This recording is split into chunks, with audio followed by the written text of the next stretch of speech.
Jésus, l'ami fidèle, Jésus, l'ami fidèle, Jésus, l'ami fidèle, tu es fidèle. Jésus, l'ami fidèle, Jésus, l'ami fidèle, Jésus, l'ami fidèle, tu es fidèle, tu es le Dieu qui s'est humilié afin de gagner mon âme. Seigneur, je te dis merci, ce caractère que tu as montré, tu le veux en moi, tu le veux en moi, tu le veux en moi, en retour, tu le veux en moi, tu le veux en moi, tu le veux en moi, en retour, tu le veux en moi, tu le veux en moi, tu le veux en moi, en retour, tu le veux en moi, tu le veux en moi, tu le veux en moi, en retour, oh, tu le veux en moi, tu le veux en moi, tu le veux en moi, en retour. Père, au nom de Jésus, Dieu de gloire, merci Papa Yahweh pour l'opportunité que tu nous as encore donnée ce matin éternel, en ce jour, de demeurer en vie. Ceci n'est pas arrivé ni par la puissance, ni par la force, mais seulement par ton esprit. Merci Seigneur pour ce nouveau jour. Merci Papa pour la vie de tous les membres, de tous les leaders sur cette plateforme. Merci pour le privilège que tu nous donnes chaque jour, Papa, de pouvoir honorer ta parole. Merci parce que tu vas encore disposer les cœurs à recevoir cette parole éternelle. Merci Éternel parce que tu nous as encore donné ce privilège-là de nous rassembler autour de ta table d'études éternelle. Parce que tu es Dieu, le Dieu fidèle, le Dieu qui a l'humilité en lui et qui le veut en nous en retour. Papa de gloire, merci. En ce jour, Papa, je te confie tout ce que nous allons dire sur cette plateforme. Je te remets les cœurs et les pensées éternelles. Dispose-les afin que, Papa, ce qui va sortir de notre bouche, Papa, puisse donner la paix dans le cœur de quelqu'un, puisse restaurer la vie de quelqu'un au nom de Jésus. Nous ne sommes pas dignes, Papa, de t'invoquer, mais parce que tu es le Dieu de miséricorde, tu es le Dieu d'amour, le Dieu fidèle, éternel, que le sang de Jésus parle encore pour nous. En ce jour, Père de gloire, fais taire la chair et permets à ton esprit de parler, Papa. Permets à ton esprit de parler, Papa. Tout ce qui sera cher éternel, fais-les taire dans ce groupe au nom de Jésus. Nous te remettons la journée, nous demandons à ce que tu viennes encore prendre le contrôle de tout éternel, de toutes nos activités, parce que tu es le Dieu qui demeure fidèle à nos côtés, Papa. Personne ne peut être fidèle à nos côtés si ce n'est toi, Papa. Toi seul, tu es fidèle, éternel. Et c'est pourquoi tu nous l'as démontré en envoyant ton Fils, Christ Jésus, pour mourir à la croix, afin que nous ayons la vie, une vie pas comme les autres, la vie éternelle. Papa de gloire, merci. Merci, Papa, pour le partage en ce jour, au nom de Jésus. Amen. Shalom, shalom, shalom. Bien-aimés en Christ, soyez abondamment bénis. En ce jour, le samedi 5 février 2022, C'est la sœur Sonia et aujourd'hui avec la sœur Claudine, nous allons encore, par la direction de notre hôte, le Saint-Esprit, partager avec vous le chapitre sur le livre de Philippiens, chapitre 2, du verset 1 au verset 30. Amen. Alors, que nous révèle donc ce chapitre, bien-aimés en Christ? Ce chapitre nous révèle tout simplement le caractère de l'humilité. Être humble pour gagner plus d'âmes, pour faire avancer l'œuvre de Dieu. Être humble, le caractère de l'humilité. Amen. Nous allons lire donc les passages d'abord au verset 4.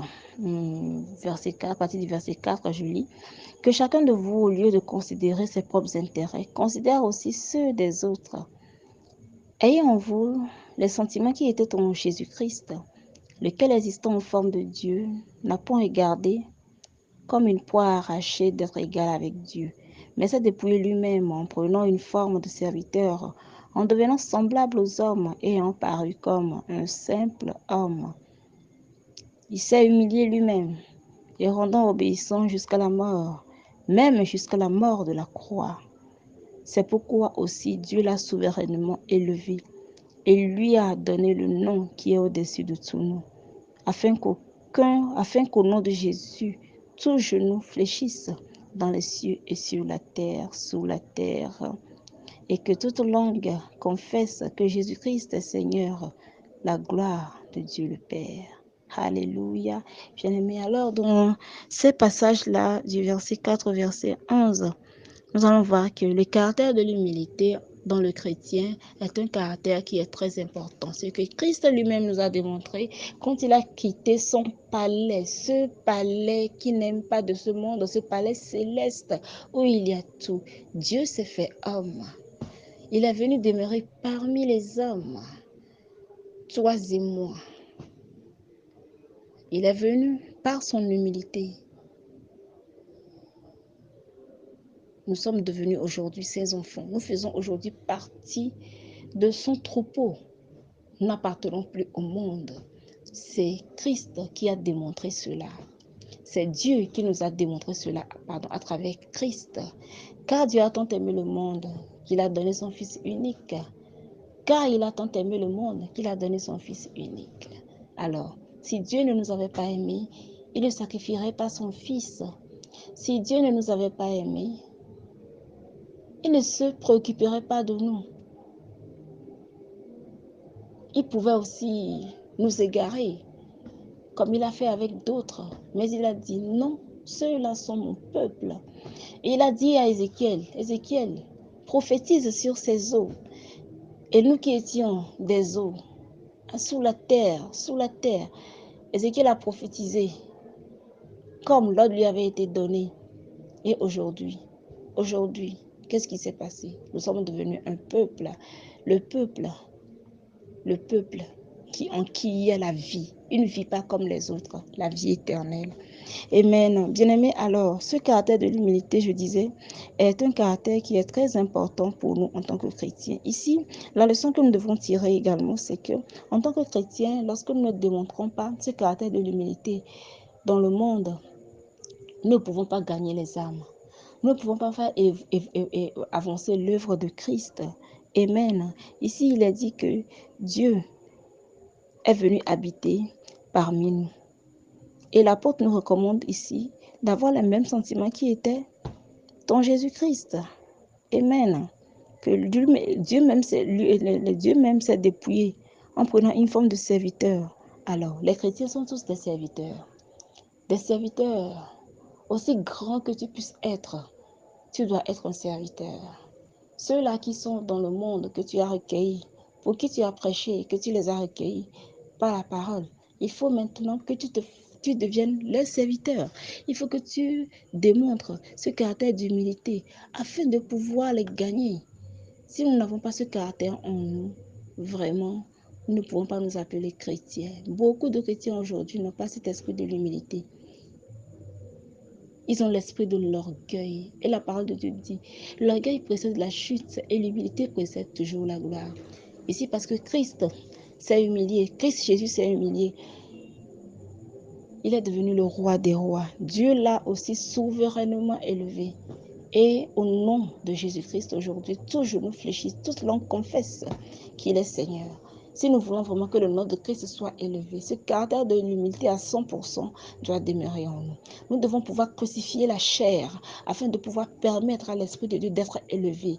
Lorsque l'Esprit de Dieu est élevé, nous devenons humbles. Amen.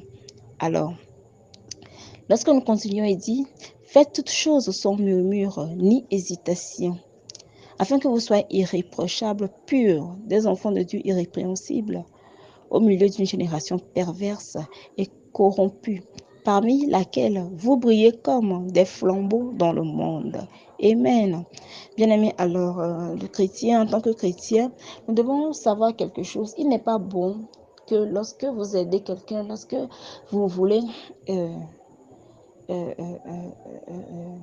prêter attention à quelqu'un afin de permettre à cette personne-là de s'épanouir, de murmurer avant de le faire. En tant que chrétien, ce sont des comportements bizarres qui nous limitent. Hein? Peut-être il y a un miracle qui est en chemin pour toi et lorsque tu murmures avant de faire cela, ça peut bloquer ce chemin.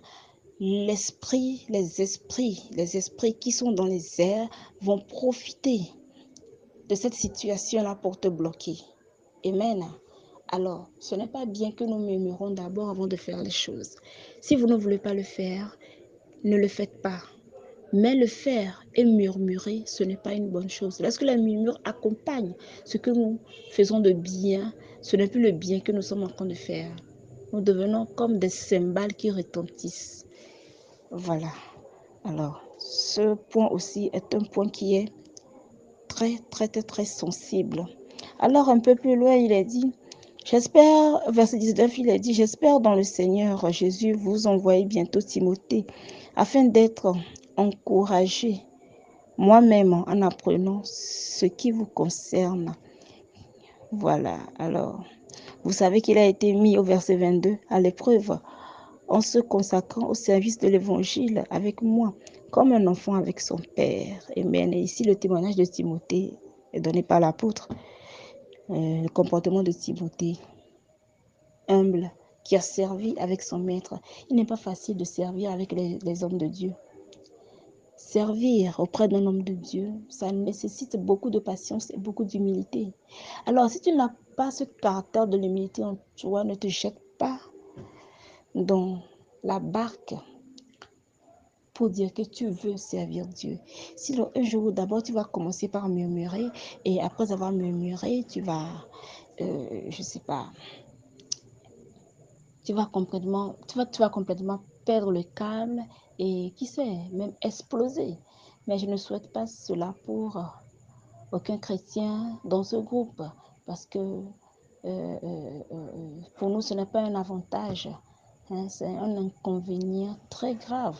Nous ne pouvons pas nous permettre ce genre de choses. Alors, le témoignage de Timothée est donné ici par l'apôtre, de la manière dont il a servi. Et il est décidé qu'il sera envoyé aux Philippiens pour, voilà, lorsque vous servez bien, vous êtes humble, on va commencer maintenant par vous déléguer. C'est très important ce point. Voilà. Donc, bien-aimé en Christ, ici, il a aussi parlé au verset 25. J'ai estimé nécessaire de vous envoyer mon frère Épaphrodite, mon compagnon d'œuvre et de combat, par qui vous m'avez fait parvenir de quoi pourvoir à mes besoins. Amen. Et ici, lorsque nous poursuivons un peu, il a dit, car il désirait tous vous voir. Il était fort en peine de ce que vous aviez appris sa maladie. Il a été malade en effet et tout près de la mort. Mais Dieu a eu pitié de lui, et non seulement de lui, mais aussi de moi, afin que je n'ai pas tristesse sur tristesse. Je l'ai donc envoyé avec d'autant plus d'empressement, afin que vous vous réjouissiez de le revoir et que je sois moi-même moins triste. Amen. Alors, bien-aimé, vous voyez le frère de l'apôtre, voilà, son frère, voilà, en Christ Épaphrodite, vous voyez, il a tellement servi lui aussi que il a reçu la guérison. Alors, lorsque les serviteurs de Dieu nous envoient, va faire ceci, va faire cela, viens me faire ceci, parfois, nous sommes fatigués d'eux parce que chaque fois on m'appelle, viens faire ceci, vous voyez. Cette maladie aurait pu le tuer, mais Dieu a eu pitié de lui. Vous pensez que c'est Dieu a eu pitié de lui à cause de lui-même? Non, c'est à cause de l'apôtre. C'est à cause de Christ. Et l'apôtre est en train de parler de Christ. L'apôtre est en train d'annoncer l'évangile. Alors, c'est à cause de l'apôtre que Dieu a eu pitié de Épaphrodite. Vous voyez un peu? Alors, parfois, lorsque nous servons aussi les serviteurs de Dieu et tout, Dieu prend pitié. Dieu a souvent pitié de nous. Dieu nous aide. Hein? Dieu nous défend. Voilà. L'Esprit de Dieu nous conduit toujours. Hein?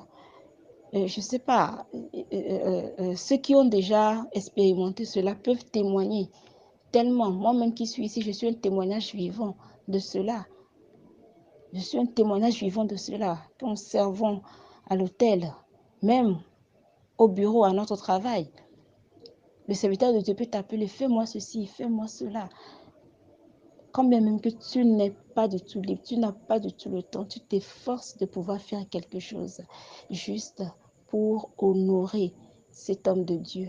Et vous pensez que Dieu va se taire dans des situations difficiles, des situations qui se présentent à toi comme des situations qui sortent de nulle part.